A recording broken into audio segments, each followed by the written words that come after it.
Good evening. How y'all doing? Welcome to another episode of Like the Way You Drink. You know, we are not just a drink podcast, we're a food podcast too. That's right. That's right. And I really got to say though, I'm not a foodie, but the right combination can make me a foodie. Right. And what combination is that today? Today, I mean, so let's give our listeners a little bit of why we went this way, and then because we're gonna have to repeat this. We found out in looking, we're gonna have to repeat this. Gosh, I hate when my partner does that. He emails me right as we start a food podcast, and I can't. And it's I just need to hide it so I don't see the damn email. All right. So in Texas right now is state fair time. Right. And Gladys and I were talking last week going, we need to do a state fair type foods. Our family used to do fair food day. All right. Because basically going to the fair, we would eat a bunch of freaking fried food.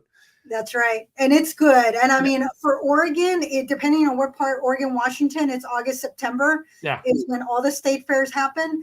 But still, it's close enough. And so it was like, what do we get at if you go to a fair? Sometimes you might be able to get a turkey leg, maybe. Some of them depending. And the Renaissance Fair, definitely you get that turkey leg, but usually it's fried foods. Now you can get a burger, but it's all about the fried foods.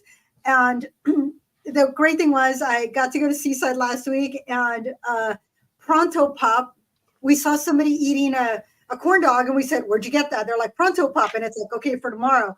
So it was Pronto Pop. And there's so much history in what we picked. So we picked.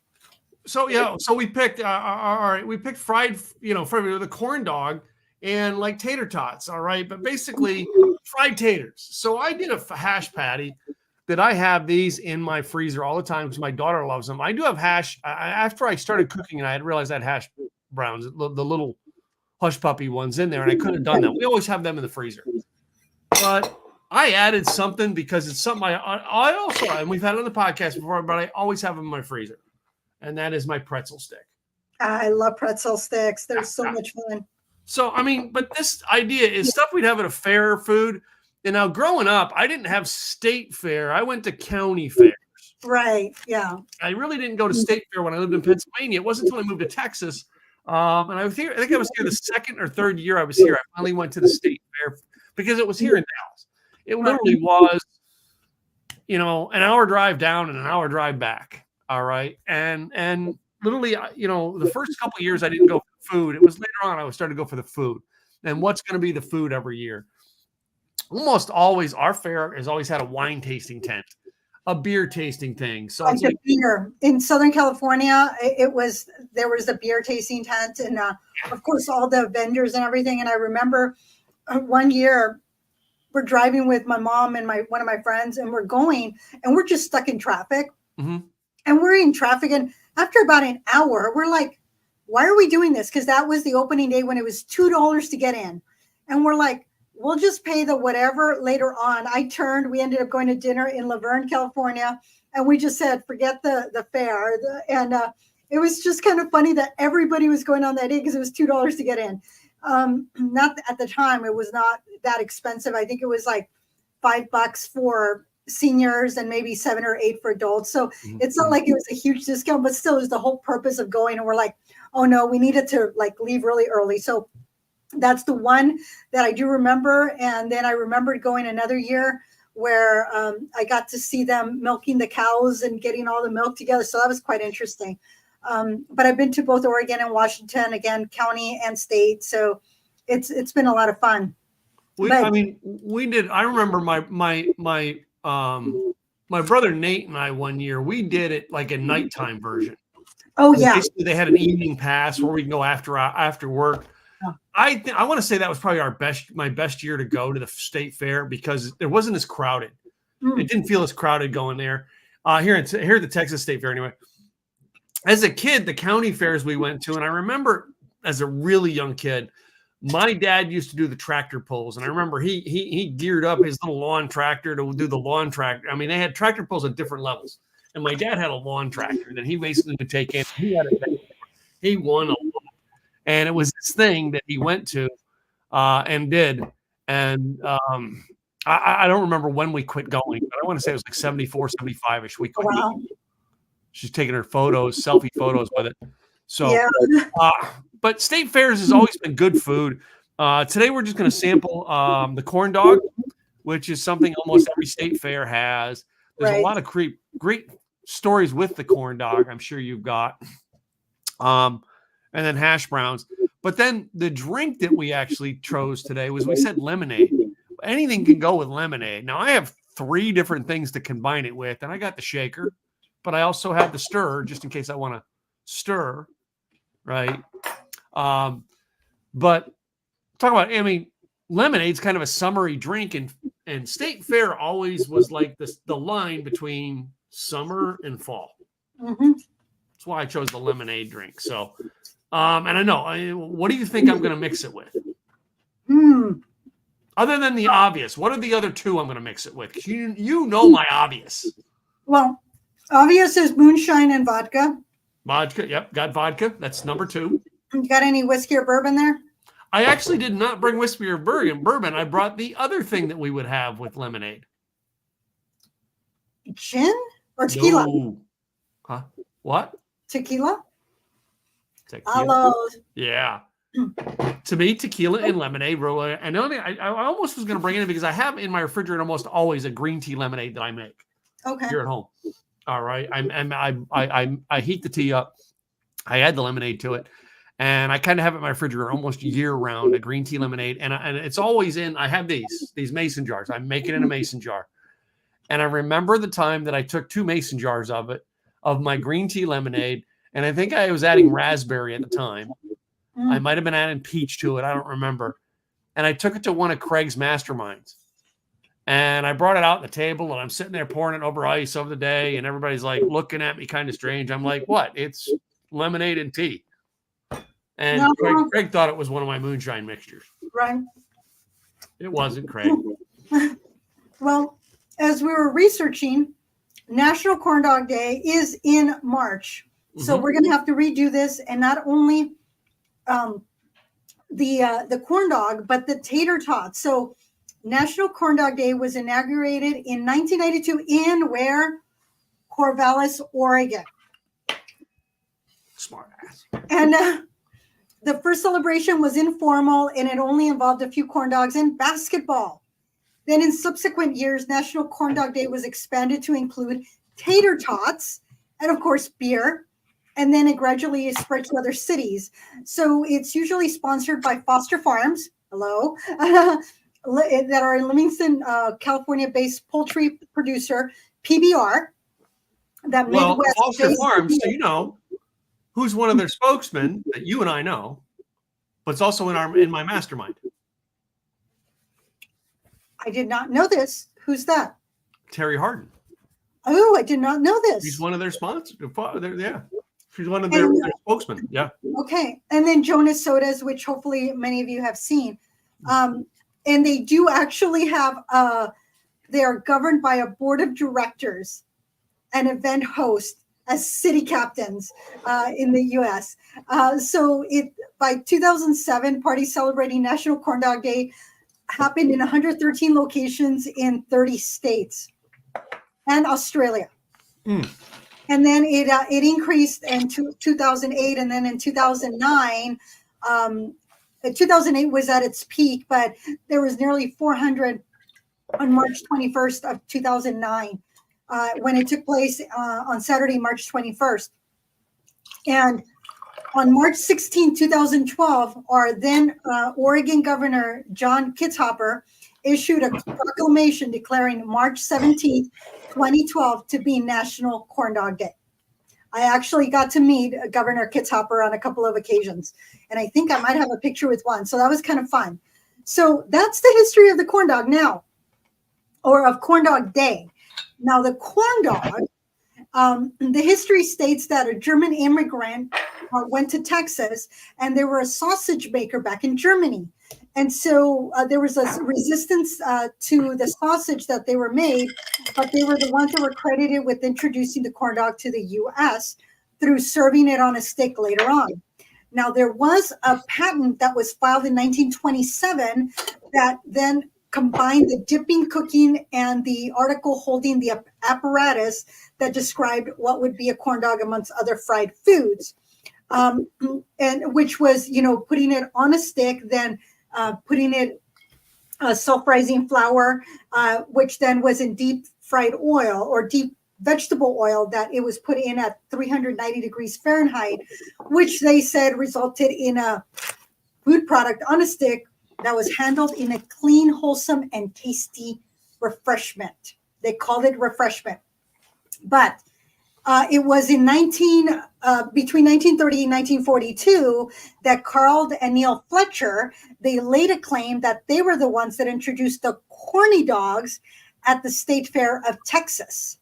But Pronto Pup of, again, Rockaway Beach, Oregon, they laid claim to have invented the corn dog in 1939. And then, of course, there's a Cozy Dog in drive-in in Springfield, Illinois, that they claimed in 1946. And then Dave Barham at Hot Dog on a Stick in 1946 at Muscle Beach in Santa Monica, California. So I'm going to give it to Pronto Pup because it is Oregon, and I just had a Pronto Pup in Seaside, Oregon. So they are a thing. But there's a difference between a Pronto Pup and a corn dog.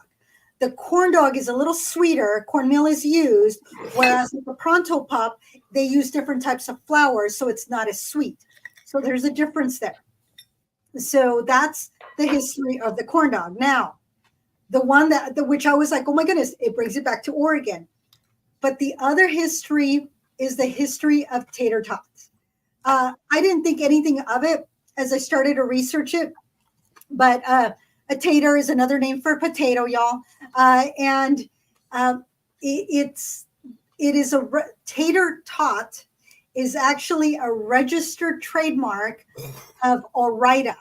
Now, Ore-Ida is in Ontario, Oregon. So again, it comes back to Oregon, y'all. And it is derived from Oregon and Idaho because and so the combining of Oregon and Idaho, Ore-Ida, O-R-E-I-D-A. So it's O-R-E-IDA. So that's where Ore-Ida comes from Oregon and Idaho. And it is now a subsidiary, or it became a subsidiary of Heinz that is now part of Kraft Heinz since 1965. But a lot of people say use the tater tot as a generic term, but it is a registered trademark. And it all came about in 1953, where the founders of Ore-Ida, they were trying to figure out, well, what do we do with the leftover slivers when we cut up the potatoes? So they decided to add flour, seasoning, and then they still have this wooden block that has all these holes. They shoved it through there, and then they started to fry them and to freeze them. So it was first offered 1956, and there was something with that people were not seeing the value in it, so it didn't take off until they upped the value or the cost of it, where people said, oh, there's value here, and it became a staple. Today, Americans consume 70 million pounds of tater tots. That is a lot of tater tots. Yep. Since 2016, Jolly Green Giant and others, they're making veggie tots using broccoli and cauliflower. But to have started as in Oregon here, and all because you have the leftovers and say, what do we do with this? And you turn it into this deliciousness of a tater tot. So that's been kind of fun. But they're in Asia and Europe, they call them different things. They use different toppings on it. There is a casserole that they put all the tots on it, and they make it soup-based with ground beef. But a lot of times you find tater tots in cafeterias in schools. You find them in frozen food sections. And Safeway, they have their generic as tater treats. and and so now Sonic also has tater tots on their regular menu, Yep. and they put chili cheese on it or cheese on it, and they have their cheesy tots. I did not want to go to Sonic to get this. Yes. And there's tot chos, which is tots that are nachos, again in the Pacific Northwest, and they were invented by Jim Parker here in Portland, Oregon. So all of this today, even though it started because of State Fair and because of lemonade, it all came back to Oregon, and I thought that was like near and dear to my heart. So here's to corn dogs and corn puffs, and loaded nachos, all because of a State Fair.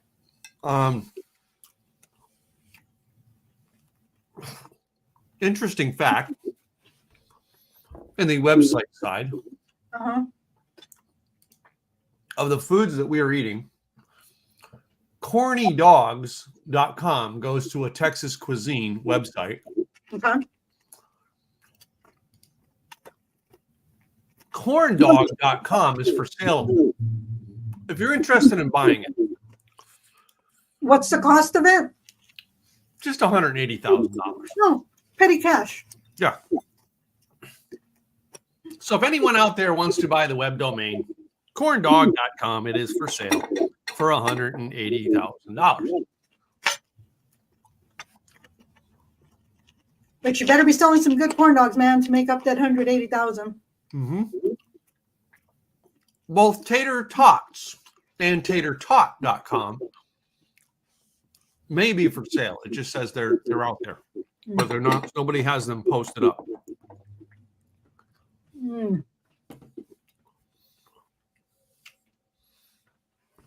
When I called to order, because I called them back and I said, do you have corn dogs? They said yes. So when I called to order, they said 1 or 2, and I was like, well, should I get 1 or 2? And she says, well, I always get 2. So I ended up with 2 corn dogs. Yeah.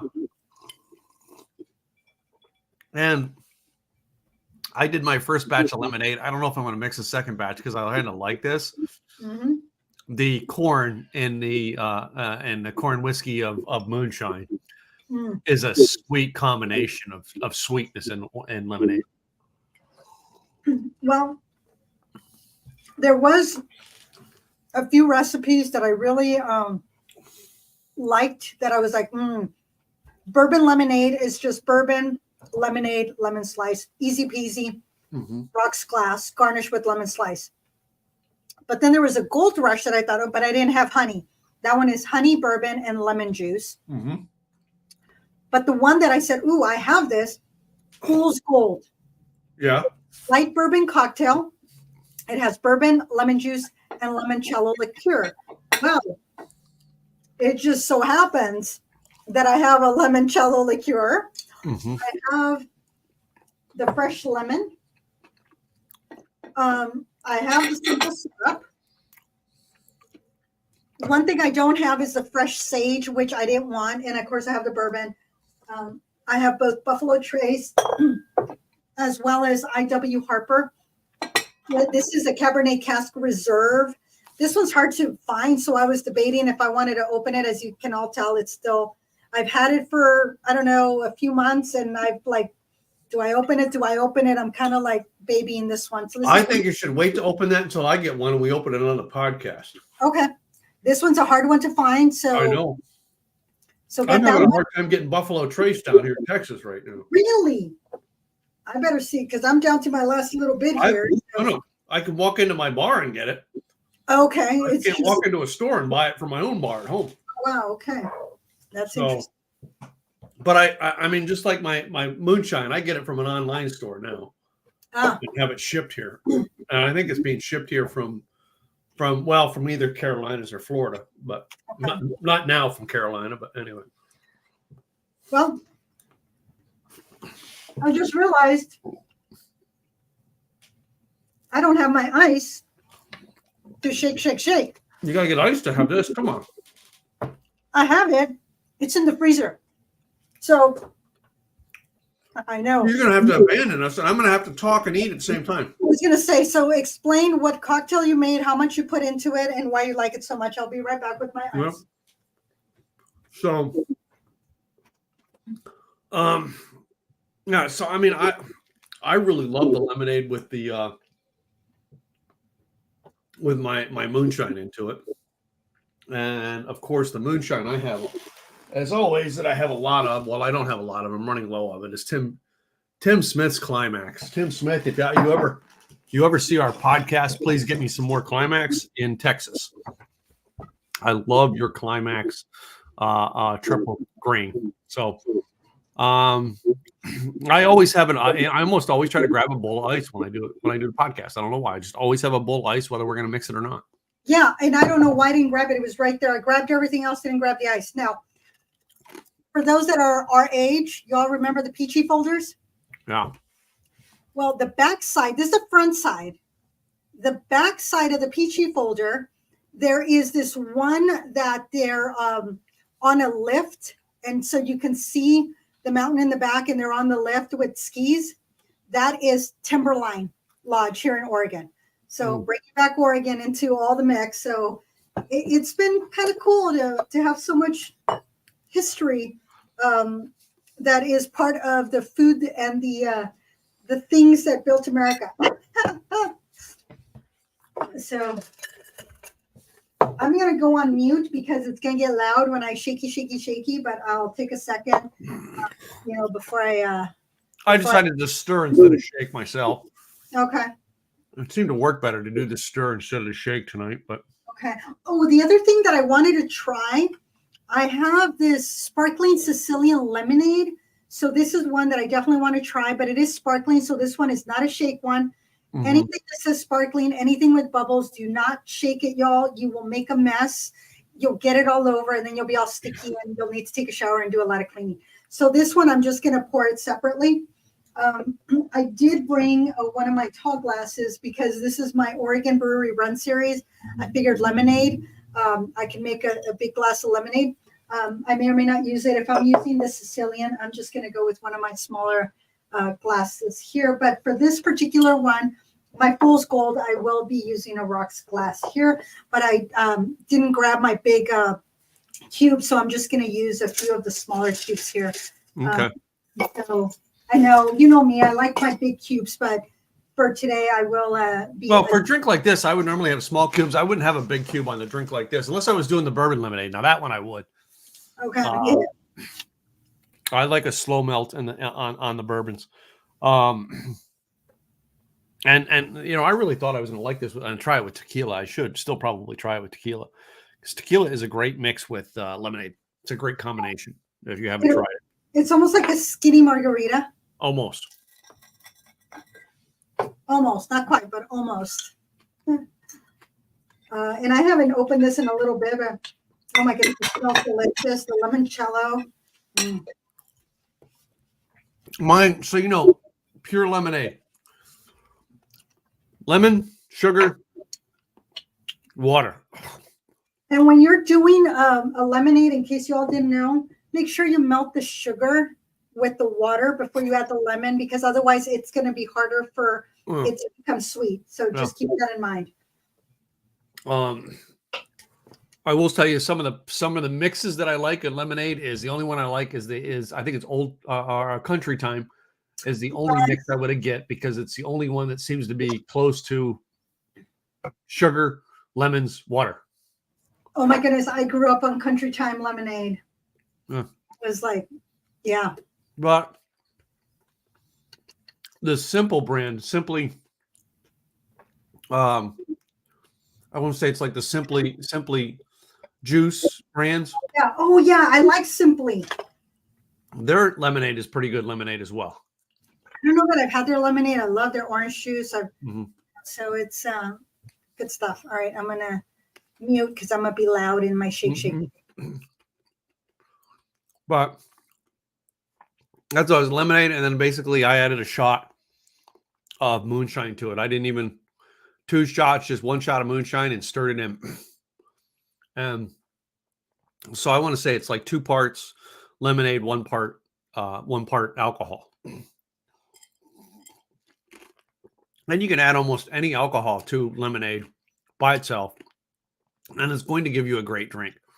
If you do the 2 parts lemonade, 1 part alcohol, it will give you a refreshing drink every time, and it's really not a heavy drink. You know what I mean? Bourbon could make it a heavy drink, but not really. Still pretty refreshing. And I could sip on this all night long. I really could. This might be my sipper for the rest of the night. I don't know. I may have to make a second one of these. Right. Well, the other thing I didn't grab, so I'm not going to make this one. I left my bottle opener. You know, I was so excited to find my tots and my corn dog that I missed out on the other stuff that I needed to do. Mm-hmm. And I had plenty of mustard and plenty of ketchup. I know. I actually, I have this big. I don't like it because Gwen gets these big containers of ketchup. Mm-hmm. However, no, this isn't one. So, like, I get a thing of ketchup. Like this is like the base to my barbecue sauce. Mm. I don't make the ketchup part of it. I just buy I buy a good wholesome ketchup to put into it. I know most people would try to mix their own, and I've looked into making my own ketchup, and I'm like, there gets to be a point of how much from scratch do I really want to do? Yep. Well, sometimes it's, oh, I can make that, and then what would have been $17 to buy, you just spent $90 to make at home. Yeah. And all your time. So sometimes it's, you know what, if you can find a good ketchup that has low sugar, natural, you know, it's perfectly okay. Not saying that, like, if I lived on the side of the mountain, I'd learn how to make this stuff, and you know, learn how to store it so that I can keep it when I need it. But some of the things I've looked for in my mountain house is, do I build a big old greenhouse to go with it? So basically, I could grow things indoors year round, and practically live off the property I live on. But anyway, if I ever did that, again, I would disappear because I would be a hermit. You know what? I tried to can tomatoes. Me and canning, we don't do very well together. We did them last year. We had a ton of tomatoes last year, and we did them. I think we still have 1 container left from last year. This year, we just kind of picked an 8 as we went. And our garden this year, things just grew out of control again, and we've got to build a system to spread things out. We have cantaloupes that grew that we never planted, and we're still getting cantaloupe from it. Wow. And we have no way to hang it. Otherwise, half of it gets thrown to the chickens because the ants get it before we get to it. So, but we've got to get those arches to go between our 2 beds so things can climb up. Right. But this is really good. This lemonade, this Fool's Gold lemonade with the corn dog and the tater tots, they go very well. This is a delicious corn dog. I would order this again. Cool. And I think I might eat, if I don't have tots, I might eat 3 of these. Okay.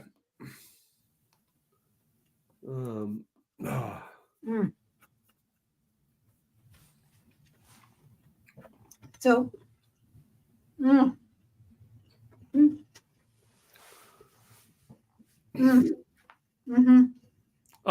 So stuff the face. You know, a corn dog, you just have to stuff your face and eat it. You know that. This is not a tasting thing. This is a stuff your face thing. Yeah. This one does have cheese. You can't really see the cheese, and I did ask him to put the sour cream separate because I didn't want it to just, you know, make my tater tots soggy. Yeah. Well, I mean, what kind of sauces do you have on tater tots, and what kind of sauces would you actually have on a corn dog? So I would put chili on tots. Mm-hmm. I think that would be delicious. Yes, it would. This one has cheese, bacon, scallions, and sour cream, and that goes very well. I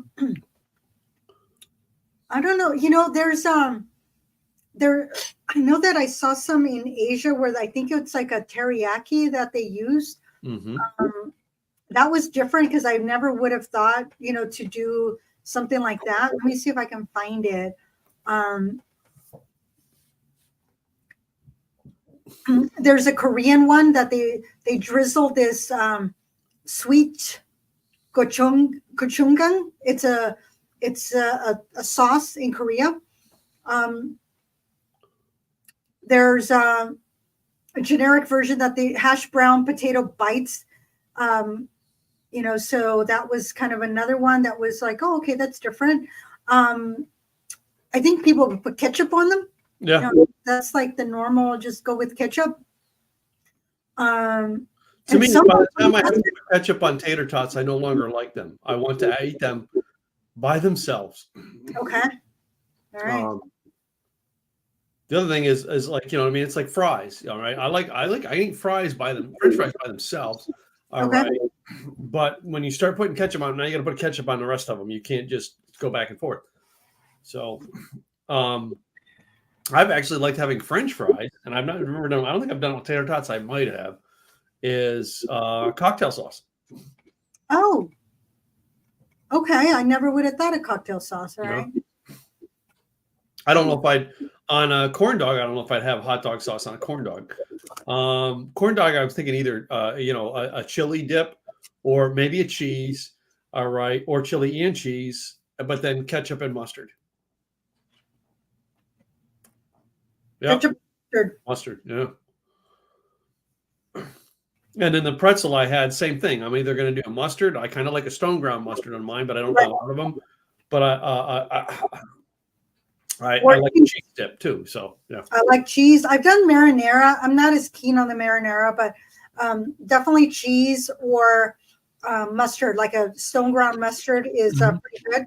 There's a horseradish mustard also that's pretty good. It's got a little bit of a kick. Now I went to a birthday party of a friend of mine's on Saturday night at this bar that actually that our networking group actually has an event at that bar every week, but I've never gone to it. They had pretzel bites. Oh, fun. And I didn't order them. I tasted a friend of mine's first before I ordered them. I'm glad I did because I didn't like them. They were flavorless pretzel bites.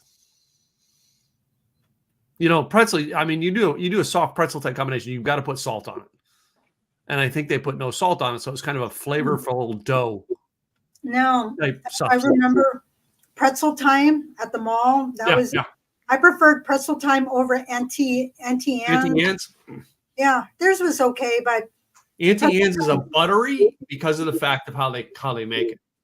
Yeah, very buttery. Yes, very buttery. So, but I mean, and Auntie Anne's has done the pretzel bites, which I don't mind either, though. There's pretzel time I think the mall I worked in had pretzel time, not Auntie Anne's. I can't remember.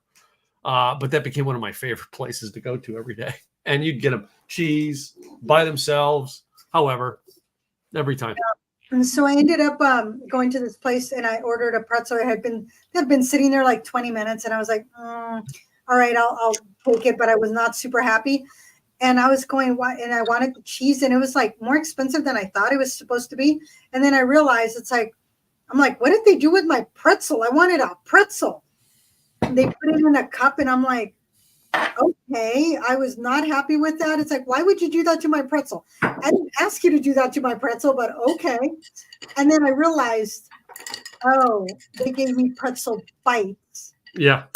And I did not want pretzel bites. I wanted I love that pretzel and being able to break it off. Pieces, yeah. So that was interesting. You say pretzel bites and in a cup. You know what it makes me think of? Do you remember that movie with Stephen Martin with The Jerk? Oh, I never saw that one. Oh my gosh! So he's working for the carnival, and he's meeting his girl, and he's talking with her. And he's like, eating pizza in a cup. And he goes, "This is the best pizza in a cup. This pizza in the cup guy ran the last pizza cup guy out. It's like pizza in a cup." I will tell you that growing up, I did not like tater tots at school. I would eat a few. I just did not enjoy it. And I think because they weren't crispy enough, and I think that's what it was. Because as I'm eating this, I'm going, oh my goodness, this is a very crispy tater tots. I'm not used to them being this crispy. Usually they were a little bit on the soggy side.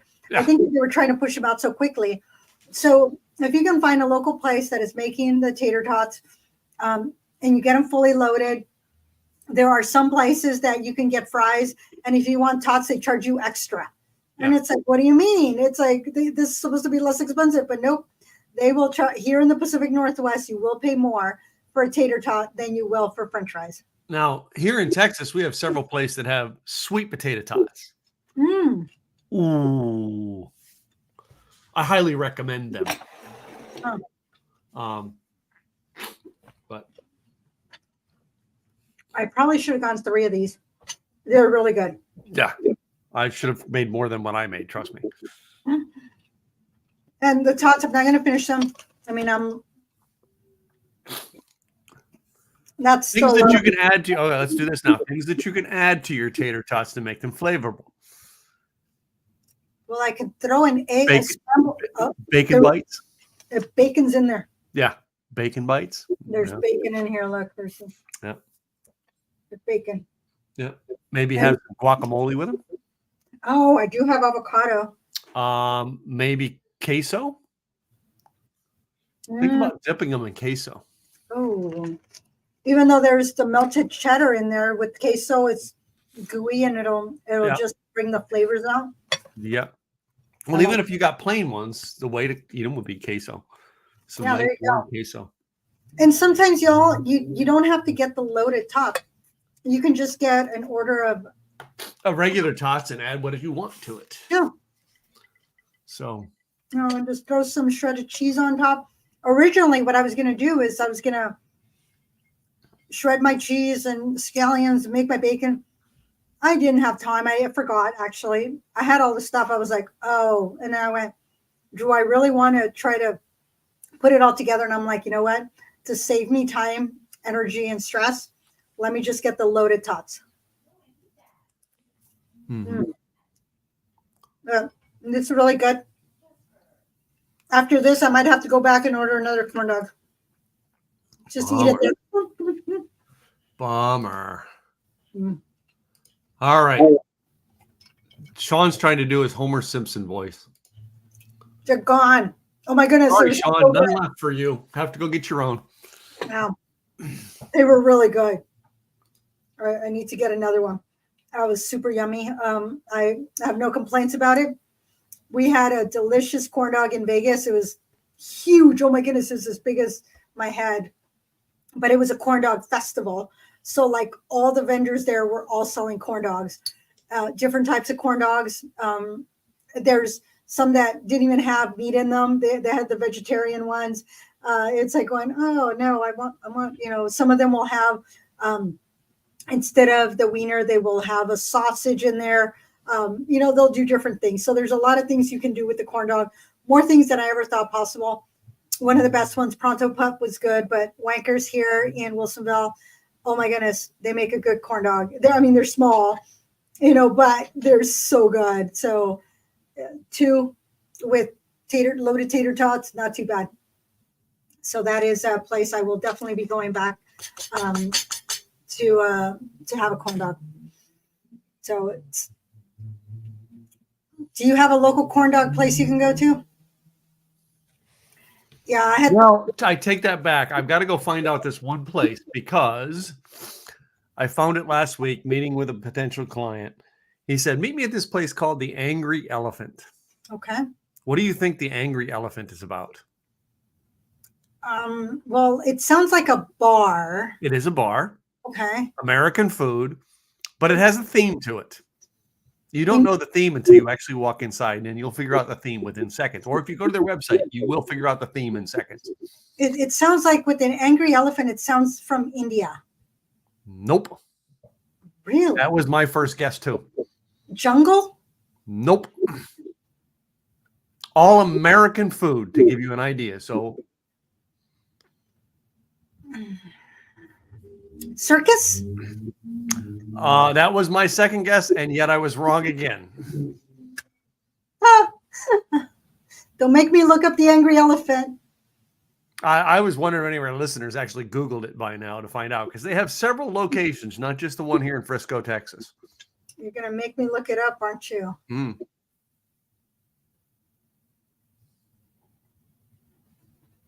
The Angry Elephant. No, the Angry Angry Elephant. There's one in San Antonio. There's one in San Antonio, yes. Okay, it's going. It's thinking. Of course.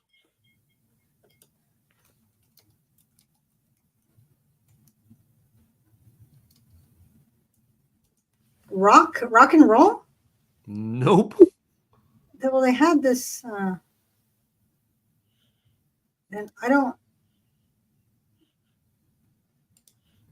based on their website, it's not. I will give you a hint. They're all of them are in Texas. The pictures that I'm seeing are not even anywhere close to telling. Click the menu. It'll be the dead giveaway. Okay.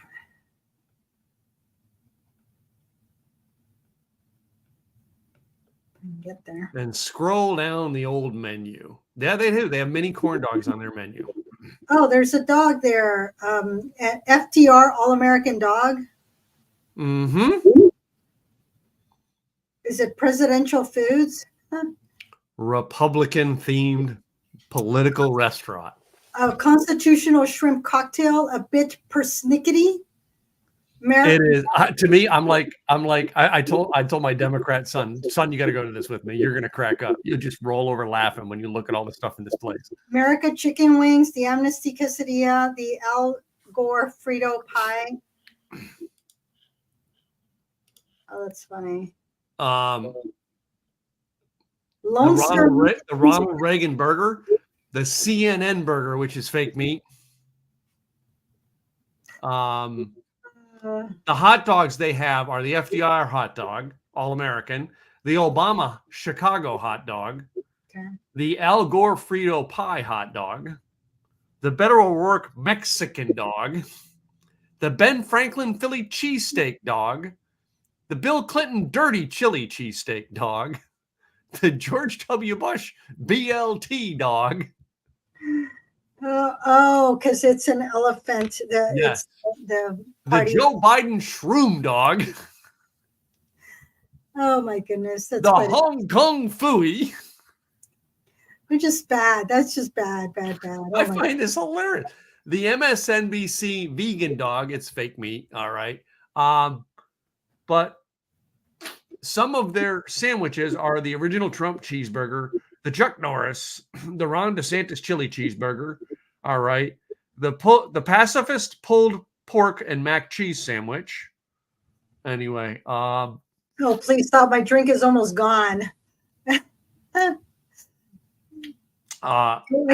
I thought, that's the one place I said, I know because they have a lot of hot dogs. They do. They have a corn dog on the menu. So, and I didn't think about it, but it is a little bit of a distance for me to run down there and get it and get back. So, yeah, it would have gotten cold. Like my cheese kind of all melted together, stuck on my.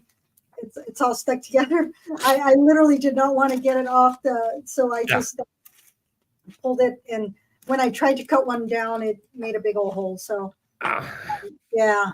So anyway, I should have separated them beforehand, but these are going to go into the air fryer to soften them up a bit. So yeah, we basically I got corn dogs from the grocery store, from the frozen food section, and just heated them in the microwave and cooker here. That's how I did mine. I don't have an air fryer. You'd be shocked about all the cooking devices we have. We don't have an air fryer here. I used to have one of those toaster ovens that I used a lot. Oh yeah, yes. Don't have one of them anymore either. I remember one job that I had. We had a microwave and a toaster oven, and I would take my steak, leftover steak, and I'd throw it in the toaster oven to heat it through, but not cook it all the way through because I didn't want overcooked meat. So toaster ovens are great. The other thing I've done with the toaster oven is toaster oven and microwave. I've worked jobs where I didn't have much to cook with, so I actually learned to bring an egg, and I would scramble an egg in the microwave and then scramble it, half cook it and then take it out, shake and stir it up, and then cook it back in.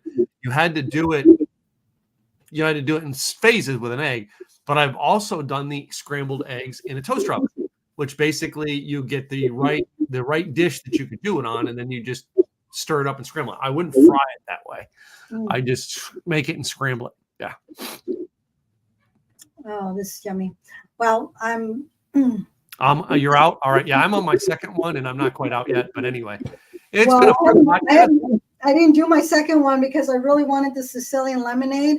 Yeah. So I may decide to break that open, but I haven't. Oh, you know what I should have done with this one? Given it a little prettiness by putting the orange wheel on there. Yep. I didn't save any of my lemons for garnish. That's one thing I didn't do. So, so let me do the wrap ups here. All right, ladies and gentlemen, go to our website, likethewayyoudrink.com and join our Insiders Club. You must be 21 to join. All right. Private drinkings, private tastings, as well as fun events that you can attend with us and fun things that you can get from us if you're 21 years of age or older. Free to join, all right, but you have to give your name and email address and birthday to let us know who you are. Go check that out at likethewayyoudrink.com. Right. Shout outs today, because I know you got some stuff here. Who'd you get it from? So Wankers in Wilsonville. They are a fun local dive bar, if you want to call it a dive bar. They're a restaurant. They have an outdoor court, which it's so much fun to sit out there during the summer and just have a drink and chit chat with friends, in that outside area. Inside, they have a pool table, and I've been there multiple times. Their bar is just fun to be around, some good customers. And Emily, she's the one that took my order when I called her back. She knew exactly what I wanted, and she just confirmed. And I'm like, yes, please. And she put in my order, and it was ready within that 10, 15-minute window that they told me. And as I was chatting, talking about the podcast, one of the gentlemen says, what's the podcast again? He goes, I'm going to check it out. And he goes, by the way, my name is Cooper. He's the owner of Wankers. So it was I got to meet Cooper.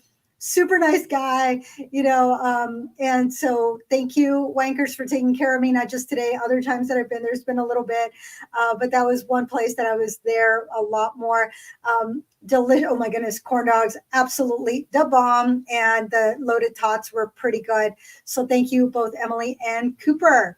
So those are my shout outs for today. I may have a very interesting shout out next week. We'll find out. I'll tell you when we get off the air. All right. Because I'm going to say whether I may have a very interesting meet this week. And if I do, I will shout them out next week, because I'm supposed to meet someone this week who is in the food industry. Very big name known in the food industry.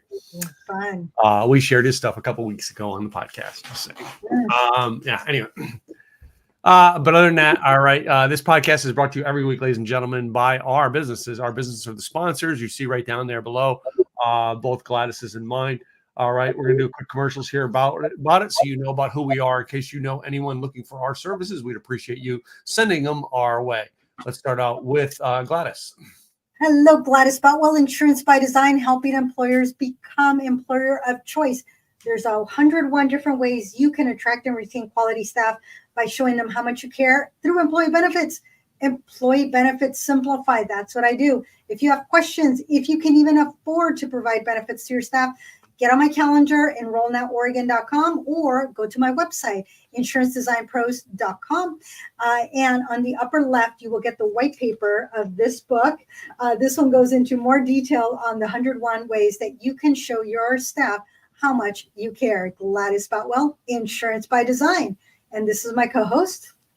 Hey guys, my name is Tim Gillette, and I have a little thing called Simple Easy Websites. Building websites for the small business, the entrepreneur, the solopreneur. Yes, I actually did Insurance Design Pros website. You can go check that out lately, what we do, some of the new work we're doing.